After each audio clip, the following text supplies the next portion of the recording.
Hi, very good afternoon to all. My name is Bhavana and our subject is BOM, that is Business Organization and Management. This is for the BCom students for first year, for first semester, both general and computer students. Up to now we discuss what is the management by objectives and what are the steps involved in management by objectives. Next our topic is what are the benefits or advantages of management by objectives and also weaknesses or disadvantages of management by objectives. Let's see here. Benefits of management by objectives. We can say there is an importance or advantages of management by objectives. Management by objectives helps employees appreciate their on the job roles and responsibilities. Already we discussed management by objectives in steps also. There is a performance appraisal of each and every day. For that performance appraisal, it will help the employees they are doing the work in a correct way or not, or they are doing any mistakes. So management by objectives helps employees appreciate their on their job roles and responsibilities. Already we discussed they are the rewards and appreciations at the time of performance appraisal. So it will help to increase the efficiency of the employees. We can say it is one of the advantage. Next, the key result areas, we can say KRAS means CRAS, key result areas, planned or specified to each employee depending on their interest, educational qualification and specialization.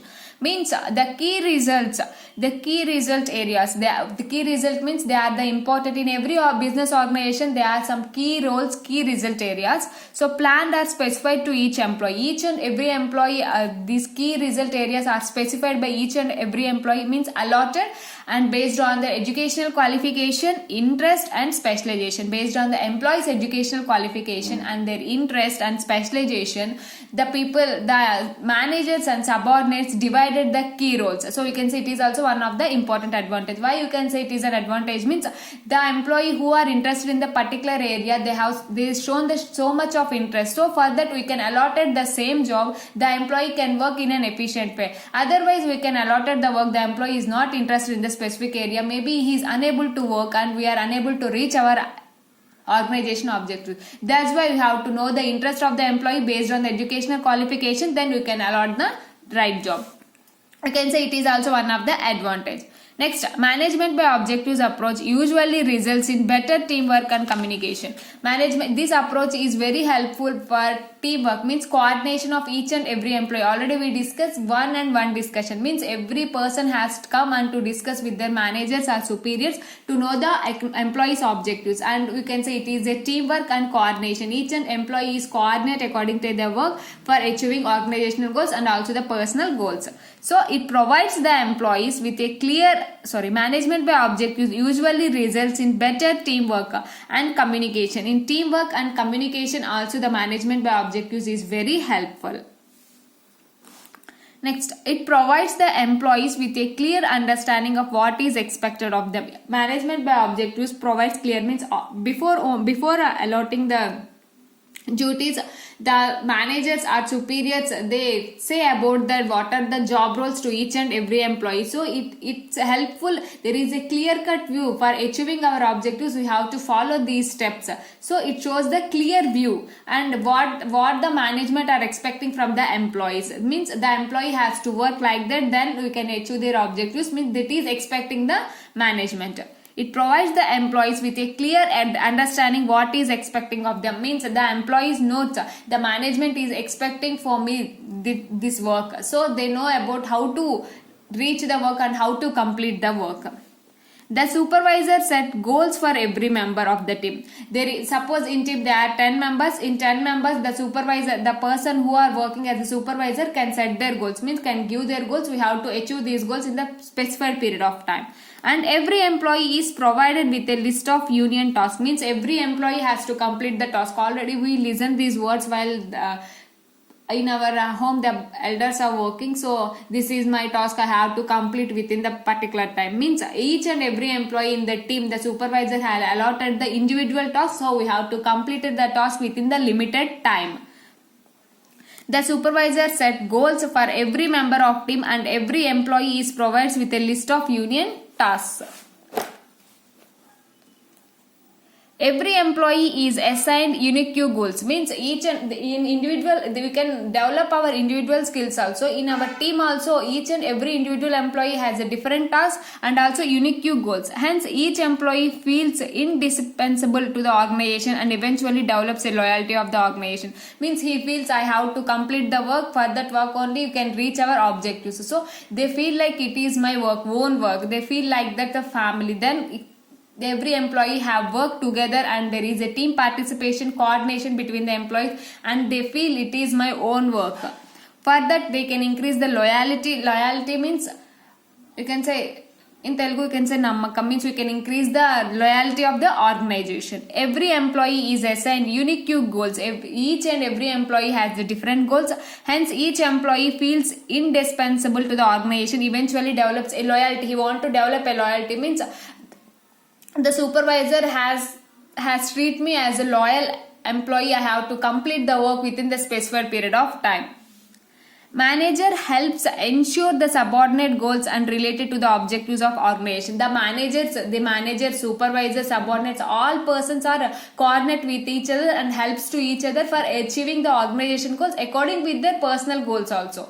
So the management by objectives creates coordination and team spirit and participation of each and individual employee, and it's like a chain. A manager helps the supervisor, subordinates, each and every individual helps their other person for achieving the organization goal, including with their personal goals. So we can say these are the objectives while following the management by objectives approach. Let's see here. What are the objectives? Management by objectives helps employees appreciate on their jobs. They appreciate at the time of performance appraisal. Each and every employee is appreciated for their jobs done in the particular period of time. The key result areas planned are specified to each employee. Each and every employee, the key result areas are planned and specified by superiors according to their interest, educational qualification and specialization. Individuals educational qualification based on their interest, based on specialization, the key result area have to allot. Suppose I am very interested in financial, so the manager has to be appointed for me in financial sector. So I feel like enthusiasm and I have to work more for showing my talent. So this is one of the advantage to the organization. Next, management by objectives approach usually results in better teamwork and communication. This approach helps better teamwork and communication. Each and employee is coordinate with each other for achieving the targets, and also they are following the teamwork. In team, all are working for achieving the objectives. The supervisor set goals for every members of the team. Who set the goals? For every team there is a supervisor. The supervisor set the goals of every individual, means in 1 month we have to complete the task, we have to complete this project. So for this project each and individual is allotted for different works. Each and individual has different objectives, so they given unique task based on each and individual. So we have to complete the task. Our completion of the task we have to work, we have to complete it in the less time. There is a performance appraisal, performance evaluation. All these are done by the management by objectives approach. For this, the employees feel encouraging for the reward of their work, so they can feel enthusiasm. They can hard more. They can increase their work more. Next, every employee is assigned unique goals. Every employee is assigned the unique goals. Hence, each employee feels indispensable to the organization and eventually develops. He want to prove the loyalty to the organization. Means I am loyal for my work. I have to finish the work within the time. He want to, each and every employee have to prove the organization, because why every employee has enthusiastic to prove the organization, because in management by objectives approach every day there is a performance appraisal and feedback. For that every employee has received awards and bonuses according to their work efficiency.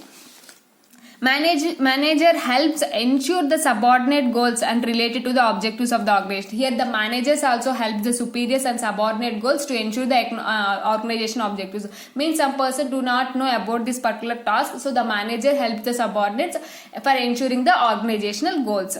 So these are the advantages of the management by objectives approach. While we are following the management approach, we have to follow the teamwork, and there is a rewards and performance appraisal, and there is a supervisor.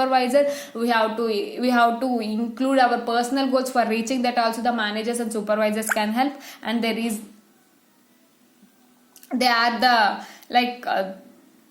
encouragement, rewards, all these. You can say these are all the advantages of the management objectives. According to that, there are some disadvantages.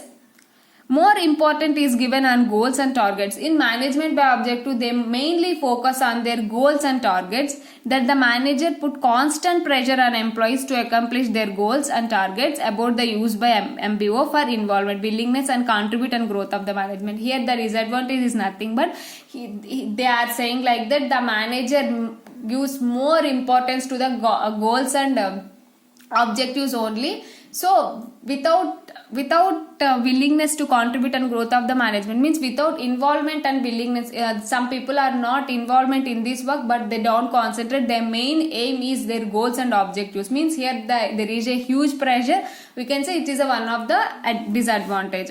And managers sometimes overemphasize the target setting as compared to the appreciation issues as generator of success. Means they are saying sometimes the managers put high targets. For reaching the targets also, the employees, they didn't give some rewards according to their success.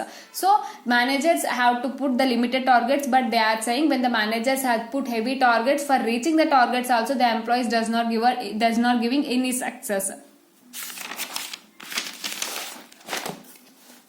Management by objectives does not emphasize the significance and the context where the goals are set. The context encompasses everything from resource availability and efficiency to relate buy-in from the leadership and stakeholders.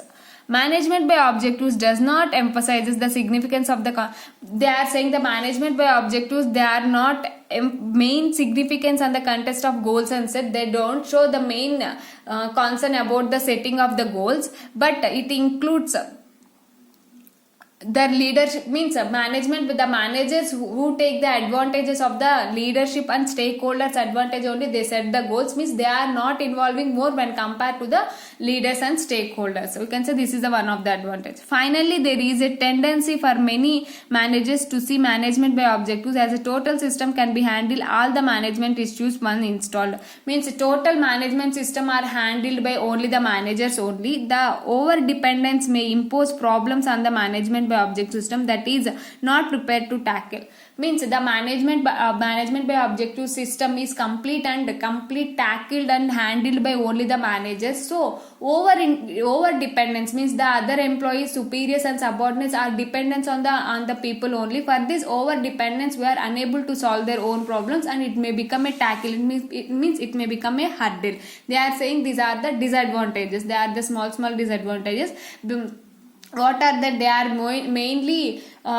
mainly focus on their goals and objectives, means they increase their work pressure. They say this is the one of the advantage. And next, while they put high targets, for reaching the targets the employees didn't get any success, and the management or objectives are mainly focused on leadership and stakers. And then the foremost and last disadvantage is the management by objectives is completely handled by the managers only. So we are over dependence of all the employees on that. So we are unable to solve their own individual problems and it is become a very hard deal. These are the advantages and disadvantages of management by objectives. I hope you understand this lecture. If you have any doubt till up to now, please let me know. I definitely clarify your doubts. Thank you so much.